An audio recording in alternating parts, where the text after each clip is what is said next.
Hello à tous, j'espère que vous allez bien. Bienvenue dans cette toute nouvelle vidéo. Comme d'habitude, notre petit rendez-vous du dimanche, le rapport hebdomadaire des devises, donc le 9 juin 2025, comme d'hab, euro, USD et GBP.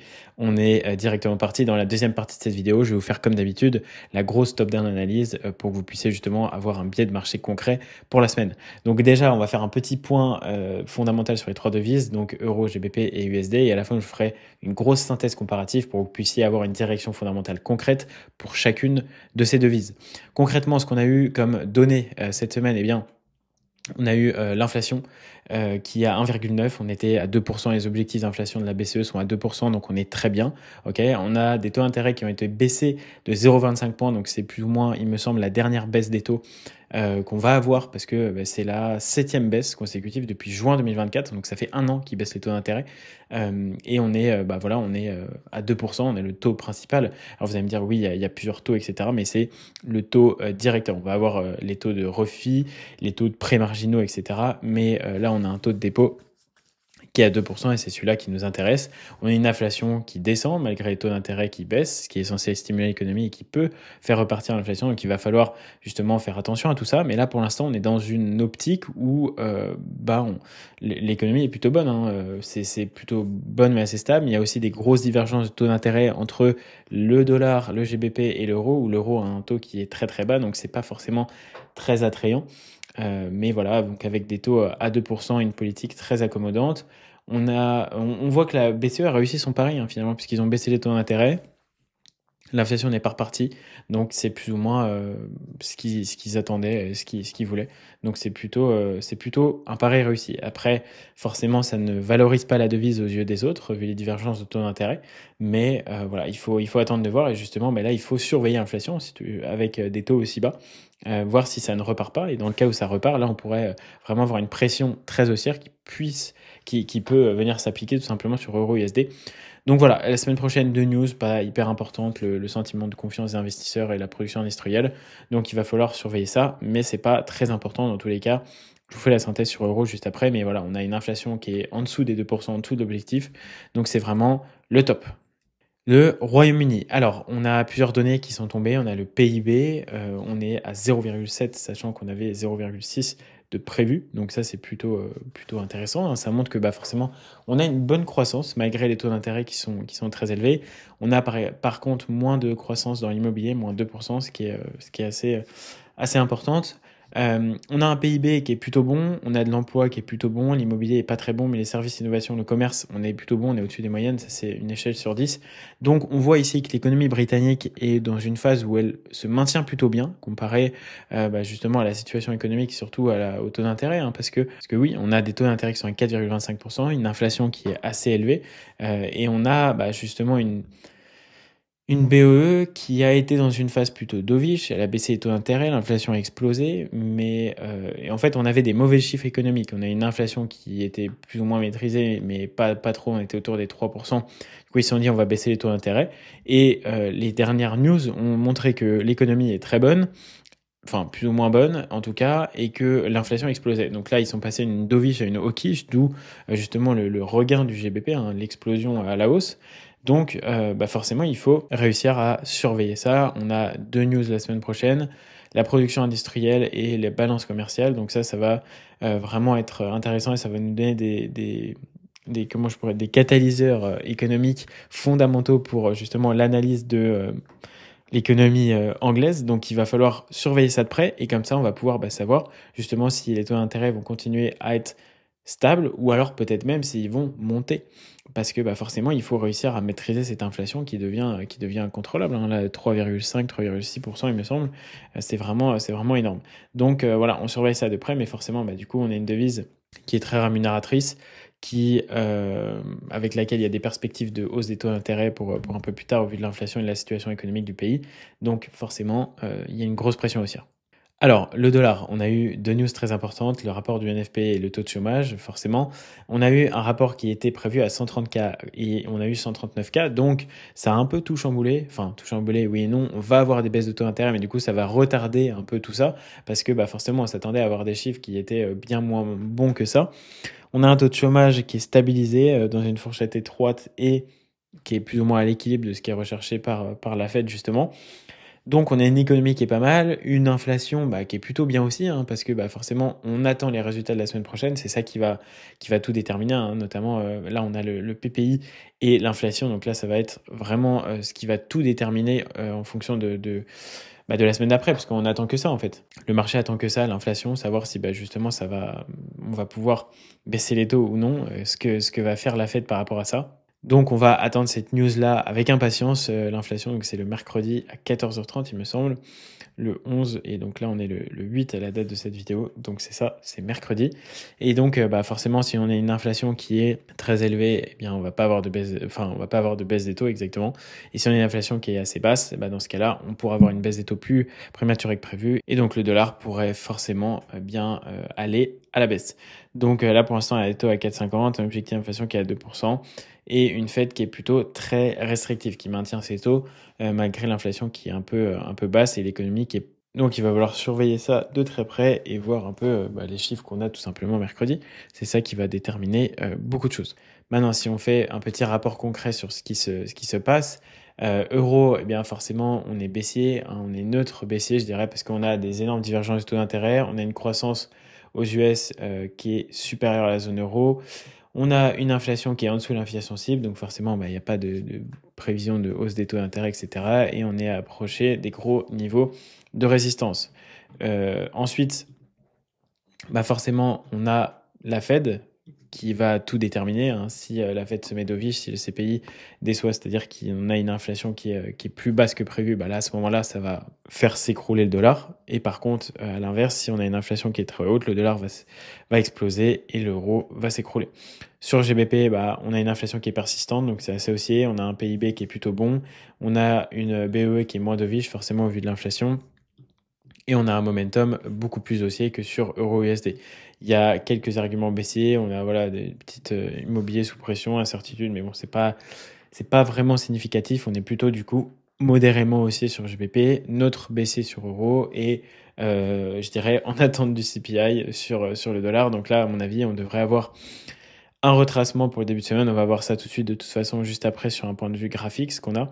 Mais voilà, ici, on voit que en ce moment, les corrélations sont bien supérieures, c'est-à-dire que euro, USD est beaucoup plus corrélé au DXY que GBP, forcément, parce qu'on a moins de signal haussier.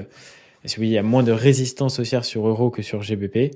Mais voilà, du coup, je reste évidemment toujours haussier long terme, baissier long terme sur le dollar. Et mais voilà, là on peut avoir un retracement justement, vous allez voir ma théorie juste après dans la vidéo, dans la top down pardon. Donc voilà pour la synthèse comparative, on va tout de suite passer sur les graphiques pour la top down analyse. Juste avant, n'hésitez pas à vous abonner, à liker, à commenter, ça me fait plaisir si vous voulez que je continue ce type de vidéo. Et n'hésitez pas si vous voulez avoir le rapport complet, ce rapport-là complet que je peux vous envoyer directement. Vous avez juste à me DM sur Insta en me le demandant et je vous l'enverrai avec plaisir les gars. Donc voilà, on se retrouve directement sur les graphiques. Donc on se retrouve dès maintenant pour la partie top-down analyse sur Euro, GBP et le DXY pour avoir un biais de marché concret pour cette semaine. Alors concrètement, qu'est-ce qu'on va avoir ici en monthly? Vous voyez que là on a une clôture, une ouverture plutôt de la bougie monthly qui est plus ou moins assez bearish, je dirais, parce que forcément quand vous allez avoir des bougies qui se forment comme ça avec pas de mèche d'un côté ou de l'autre, il faut que le prix revienne. Très souvent, il revient. Vous voyez, ça arrive quasiment jamais qu'on ait des ouvertures et que le prix parte directement. Ça arrive jamais même. Donc, ça laisse sous-entendre que, à mon avis, le prix devrait retracer un peu pour potentiellement repartir par la suite. Quand on voit ce qu'il y a ici, il n'y a pas vraiment d'informations. Donc, on va directement descendre en weekly. Si on regarde ce qu'on a en weekly, on a toujours une price action qui est plus ou moins assez haussière, hein. Ici, on est venu combler comme je vous l'avais dit la dernière fois, les fair value gap, on a réagi sur les 0,5, on a fait une grosse expansion haussière, on comble les fair value gap encore une fois ici, et là on clôture pas au-dessus de la mèche, donc ça c'est pas hyper haussier, mais quand même au-dessus du corps, et on ne fait pas une clôture bearish. Donc bien dans ce cas-là, on reste plus ou moins assez haussier sur la paire. Attention parce qu'on a eu plusieurs datas justement, comme j'en ai parlé juste avant, sur notamment les chiffres du chômage aux États-Unis et la création d'emplois qui sont bien meilleurs que prévu, surtout la création d'emplois qui s'attendait à être catastrophique mais qui en réalité a été assez bonne, hein, parce que on était, catastrophique, tout est relatif, mais on avait 130 de prévu et on était à 139 et tout le monde avait dit que voilà ça allait être la dégringolade, etc. Et au final, pas tant que ça. Donc on a peut-être si vous voulez, une réaction sur le dollar qui va être assez haussière, bah parce que forcément, on s'attendait à, voilà, ce que l'économie soit complètement, enfin voilà, de toute façon, je vous l'ai dit juste avant, mais à ce que l'économie soit complètement nulle, en berne totale, et en réalité, c'est pas vraiment le cas.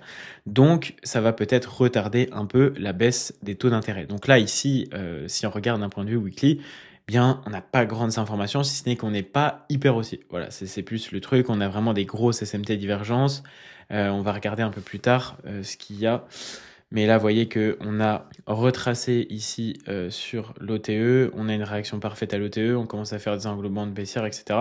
Donc là, on n'est pas 100% baissier, mais on sent que le prix ne monte pas, quoi. Là, il faudra du volume, il faudra aller casser les plus hauts, il faudra y aller, quoi. Donc là, on n'a pas vraiment d'attente comparé à ça.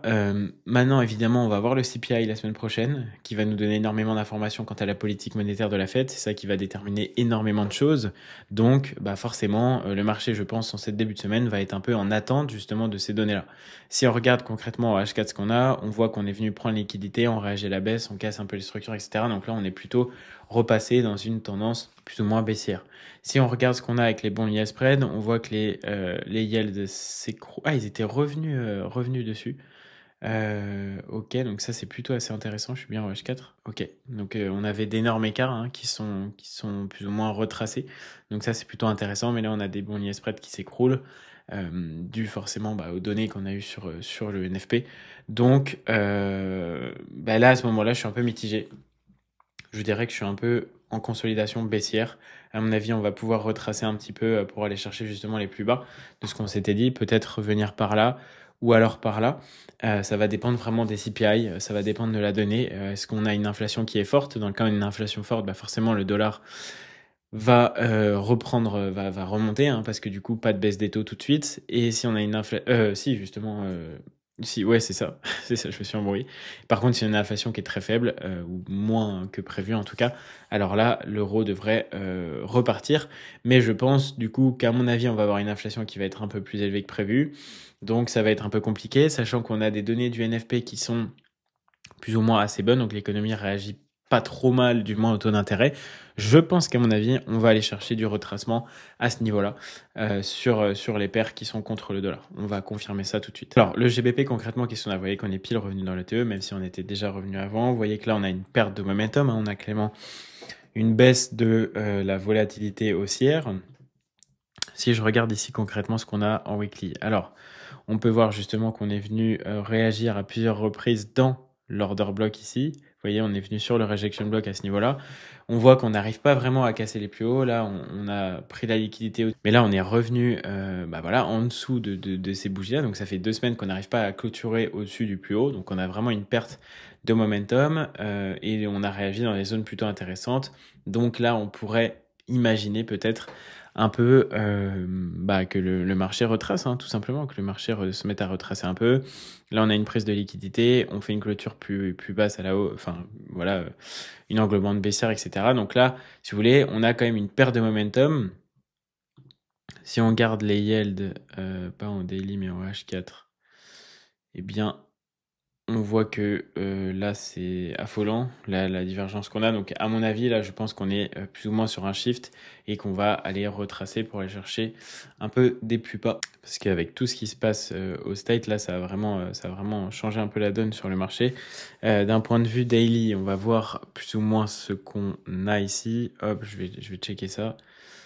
Ok, donc là... ça met un peu de temps à charger, mais on voit qu'on a pris la ligue en globant de baissière. Je sais pas quel niveau on a ici exactement. Ok, là on n'a pas grand chose. Mais en tout cas, moi j'avais une target ici. Je pense pas qu'on aille l'atteindre tout de suite. Là, il faut vraiment que le marché retrace, qu'il vienne reprendre un peu de force pour ensuite pouvoir repartir plus haut. Et donc là, vous voyez, c'est pareil, hein, toujours question de modèle de délivraison du prix. On supplie les liquidités, on casse un peu les structures, on respecte pas les fair value gap, les order blocks, etc. Donc là, on est plus dans un modèle baissier justement à ce niveau-là pour aller chercher des plus bas. Donc là, je vais vraiment m'attendre à chercher plus bas en attendant mercredi. Et après mercredi, on va voir justement ce qui se passe. Mais je pense qu'on pourrait vraiment, à mon avis, descendre un peu plus loin. Je pense que l'inflation va être assez élevée, voilà, et je pense qu'on va on va pas mal retracer sur le dollar. C'est pour ça qu'on va aller voir directement ce qui se passe là-bas, parce que c'est là où ça va vraiment être intéressant. Donc, Donc là, à ce niveau-là, sur dollar, vous voyez que c'est plus ou moins pareil que sur euro. On n'arrive pas vraiment à clôturer en dessous des plus bas, hein. Ça fait 2 semaines que là, bah, on est ici. Enfin, pareil que sur GBP plutôt. Même si là, on n'a pas de prêt de la liquidité. Donc, grosse SMT divergence avec GBP. Ici, on est en train quand même, enfin, vous voyez, on réintègre les ranges à chaque fois. Donc là, à mon avis, on va repartir, hein. On va clément repartir parce qu'il n'y a plus de puissance baissière, tout simplement. Il y a plus de. Vous voyez, là, on n'a pas été chercher la liquidité. Là, on fait des englobantes, etc. Donc là, il n'y a pas vraiment voilà, on est plus dans une phase de range, mais je pense qu'on va aller chercher des plus hauts, à mon avis. Je regarde ce qu'on a plus ou moins. Ok, là, on était venu chercher à peine le TE, mais là, je pense qu'on peut revenir au moins ici avant de potentiellement pouvoir repartir. À mon avis, il faut qu'on ait du retracement. On va temporiser un peu sur juin. Ça va laisser à la Fed le temps de baisser les taux. Et puis après, dès qu'ils vont commencer à engager la baisse des taux, boum, ça va redescendre. Donc là, c'est un scénario qui me paraît plutôt assez cohérent. On va regarder un peu ce qui se passe là-dessus. Voir si, justement, ce que j'allais dire. Vous voyez la divergence qu'on a justement, entre le prix et les obligations en daily, c'est absolument flagrant, hein. C'est absolument flagrant. Ça fait assez longtemps déjà que c'est en train de repartir. Je vous le rappelle, c'est corrélé. Donc, s'il y en a un qui explose, bah, l'autre est censé suivre. Donc, ça, c'est assez intéressant. Et si on regarde un peu, justement, bah, les divergences obligataires, qu'est-ce qu'on a à ce niveau-là? Clac, je regarde ça tout de suite. Sans divergence en plus. Donc, bon, voilà, il n'y a pas grand-chose à voir là-dessus, si ce n'est que ça confirme juste un peu notre théorie vis-à-vis de ça. Donc, bah, là, c'est assez haussier, hein. C'est assez haussier. C'est dommage qu'on n'ait pas un quote qui soit actualisé avec les données du NFP.